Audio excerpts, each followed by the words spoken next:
Punjab assembly में गैर कानूनी भर्तियों के मुकदमे में समाअत पर परवेज इलाही को अदालत पेश नहीं किया गया।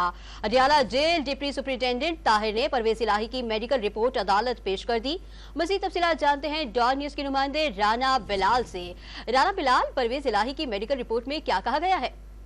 आज ही देखे पंजाब असम्बली में गैर कानूनी भर्तियों के मुकदमे में आज परवेज इलाही समेत दीगर मुल्जमान को अदालत में पेश करना था। मोहम्मद खान भट्टी को तो अदालत में पेश किया गया, लेकिन साबिक वज़ीर आला परवेज इलाही को जेल से लाकर अदालत पेश नहीं किया गया। जेल सुपरिटेंडेंट की जानिब से अदालत में एक मेडिकल रिपोर्ट पेश की गई, जिसमें ये बताया गया कि परवेज इलाही 17 मार्च को जेल के वॉशरूम में गिर गए थे और परवेज इलाही को मामूली जो है वो फ्रैक्चर हुआ है, इसलिए आज उन्हें अदालत में पेश नहीं किया जा सका।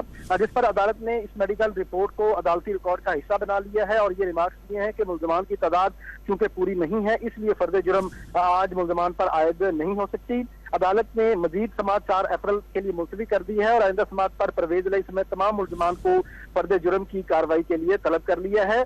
एंटी करप्शन की जानिब से ये मुकदमा किया गया था, जिसमें पंजाब असम्बली में गैर कानूनी भर्तियों का इल्जाम लगाया गया था और इस मुकदमे में परवेज इलाही समेत दीगर पर आज फर्द जुर्म आयद होना, लेकिन मुल्जमान की तादाद पूरी ना होने के बायस ये फर्द जुर्म आयद नहीं हो सकी। राना बिलाल हमें तफसीलात से आगाह कर रहे थे, आपका शुक्रिया।